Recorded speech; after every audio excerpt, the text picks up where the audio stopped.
അപ്പസ്തോല പ്രവർത്തനങ്ങൾ 5-ാം അധ്യായം. അനനിയാസും സഫീറയും. അനനിയാസ് എന്നൊരാളും അവൻ്റെ ഭാര്യ സഫീറയും കൂടെ തങ്ങളുടെ പറമ്പ് വിറ്റു. വിലയുടെ ഒരു ഭാഗം അവൻ ഭാര്യയുടെ അറിവോടെ മാറ്റിവെച്ചു. ബാക്കി അപ്പസ്തോലന്മാരുടെ കാൽക്കൽ സമർപ്പിച്ചു. പത്രോസ് ചോദിച്ചു, അനനിയാസെ, പരിശുദ്ധാത്മാവിനെ വഞ്ചിക്കാനും പറമ്പിൻ്റെ വിലയുടെ ഒരംശം മാറ്റിവെക്കാനും സാത്താൻ നിന്റെ ഹൃദയത്തെ പ്രേരിപ്പിച്ചതെന്ത്? പറമ്പ് നിന്റെ സ്വന്തമായിരുന്നില്ലേ? വിറ്റുകിട്ടിയതും നിന്റെ അധീനതയിലായിരുന്നില്ലേ? ഈ പ്രവൃത്തി ചെയ്യാൻ നിന്നെ പ്രേരിപ്പിച്ചതെന്താണ്? നീ വ്യാജം പറഞ്ഞത് മനുഷ്യനോടല്ല, ദൈവത്തോടാണ്. ഈ വാക്ക് കേട്ട ഉടനെ അനനിയാസ് നിലത്തു വീണ് മരിച്ചു. ഇത് കേട്ടവരെല്ലാം ഭയവിഹുലരായി.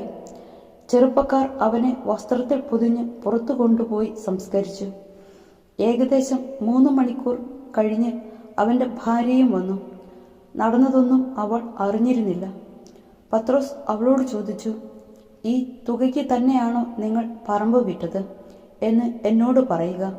അവൾ പറഞ്ഞു, അതെ, ഈ തുകയ്ക്ക് തന്നെ. അപ്പോൾ പത്രോസ് പറഞ്ഞു, കർത്താവിൻ്റെ ആത്മാവിനെ പരീക്ഷിക്കാൻ നിങ്ങൾ ഒത്തുചേർന്നതെന്ത്? ഇതാ, നിന്റെ ഭർത്താവിനെ സംസ്കരിച്ചവരുടെ കാലൊച്ച വാതിലിന് പുറത്തു കേൾക്കാം. അവർ നിന്നെയും കൊണ്ടുപോകും. തൽക്ഷണം അവൾ അവൻ്റെ കാൽക്കൽ മരിച്ചു വീണു. ചെറുപ്പക്കാർ അകത്ത് പ്രവേശിച്ചപ്പോൾ അവൾ മരിച്ചു കിടക്കുന്നത് കണ്ടു.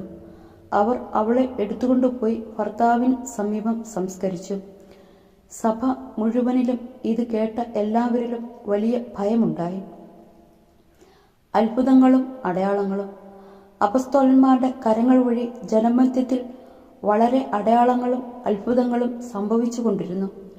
അവർ ഏക മനസ്സോടെ സോളമന്റെ മണ്ഡപത്തിൽ ഒന്നിച്ചുകൂടുക പതിവായിരുന്നു. മറ്റുള്ളവരിൽ ആരും തന്നെ അവരോട് ചേരാൻ ധൈര്യപ്പെട്ടില്ല. എന്നാൽ ജനം അവരെ ബഹുമാനിച്ചു പോന്നു. കർത്താവിൽ വിശ്വസിച്ച പുരുഷന്മാരുടെയും സ്ത്രീകളുടെയും സംഖ്യ വർദ്ധിച്ചുകൊണ്ടേയിരുന്നു. അവർ രോഗികളെ തെരുവീഥികളിൽ കൊണ്ടുവന്ന് കിടക്കകളിലും കട്ടിലുകളിലും കിടത്തിയിരുന്നു. പത്രോസ് കടന്നു പോകുമ്പോൾ അവൻ്റെ നിഴലെങ്കിലും അവരിൽ ഏതാനും പേരുടെ മേൽ പതിക്കുന്നതിനു വേണ്ടിയായിരുന്നു അത്. അശുദ്ധാത്മാക്കൾ ബാധിച്ചിരുന്നവരെയും രോഗികളെയും വഹിച്ചുകൊണ്ട് ജനം ജെറുസലേമിന് ചുറ്റുമുള്ള പട്ടണങ്ങളിൽ നിന്ന് വന്നിരുന്നു. എല്ലാവർക്കും രോഗശാന്തി ലഭിച്ചു. കാരാഗൃഹത്തിൽ നിന്ന് മോചനം.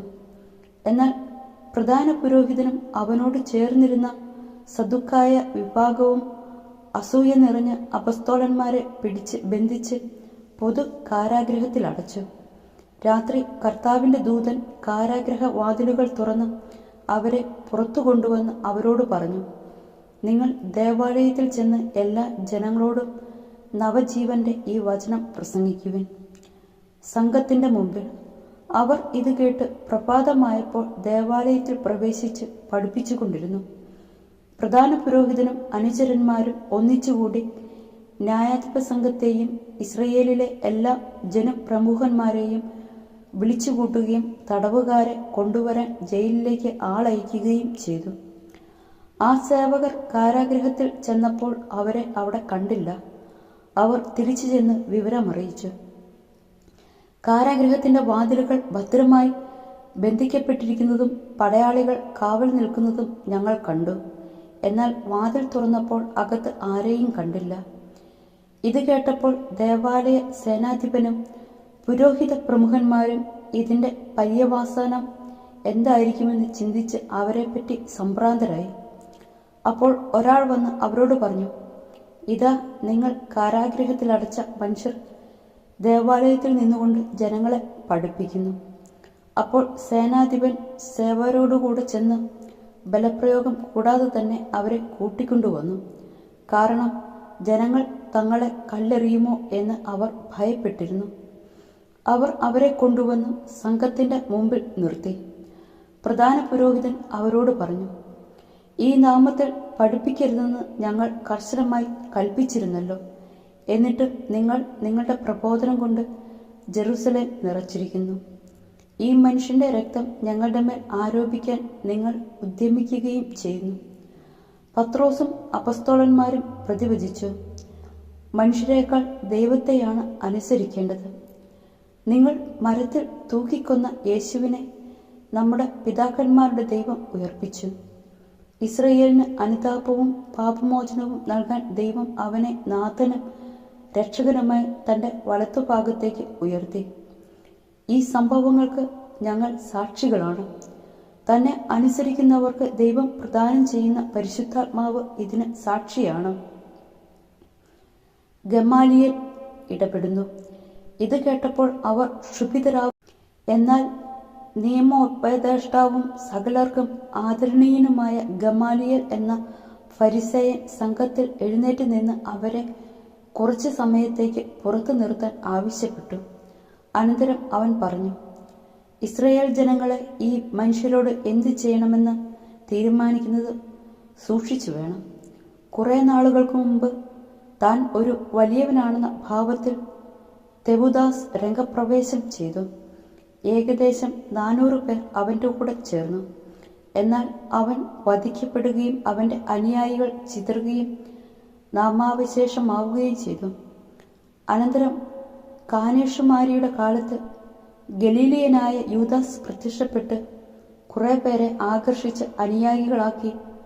അവനും നശിച്ചുപോയി. അനുയായികൾ തൂത്തെറിയപ്പെടുകയും ചെയ്തു. അതുകൊണ്ട് ഞാൻ നിങ്ങളോട് പറയുന്നു, ഈ ആളുകളിൽ നിന്ന് അകന്നു നിൽക്കുക, അവരെ അവരുടെ വഴിക്ക് വിട്ടേക്കുക. കാരണം ഈ ആലോചനയും ഉദ്യമവും മനുഷ്യരിൽ നിന്നാണെങ്കിൽ പരാജയപ്പെടും, മറിച്ച് ദൈവത്തിൽ നിന്നാണെങ്കിൽ അവരെ നശിപ്പിക്കാൻ നിങ്ങൾക്ക് സാധിക്കുകയില്ല. മാത്രമല്ല, ദൈവത്തെ എതിർക്കുന്നവരായി നിങ്ങൾ എണ്ണപ്പെടുകയും ചെയ്യും. അവർ അവൻ്റെ ഉപദേശം സ്വീകരിച്ചു. അവർ അപ്പസ്തോലന്മാരെ അകത്തു വിളിച്ച് പ്രഹരിച്ചതിന് ശേഷം യേശുവിൻ്റെ നാമത്തിൽ സംസാരിച്ചു പോകരുതെന്ന് കൽപ്പിച്ച് അവരെ വിട്ടയച്ചു. അവരാകട്ടെ യേശുവിൻ്റെ നാമത്തെ പ്രതി അപമാനം സഹിക്കാൻ യോഗ്യത ലഭിച്ചതിൽ സന്തോഷിച്ചുകൊണ്ട് സംഘത്തിൻ്റെ മുമ്പിൽ നിന്ന് പുറത്തുപോയി. എല്ലാ ദിവസവും ദേവാലയത്തിൽ വെച്ചും ഭവനം തോറും ചെന്നും യേശുവാണ് ക്രിസ്തു എന്ന് പഠിപ്പിക്കുന്നതിലും പ്രസംഗിക്കുന്നതിലും നിന്ന് അവർ വിരമിച്ചില്ല.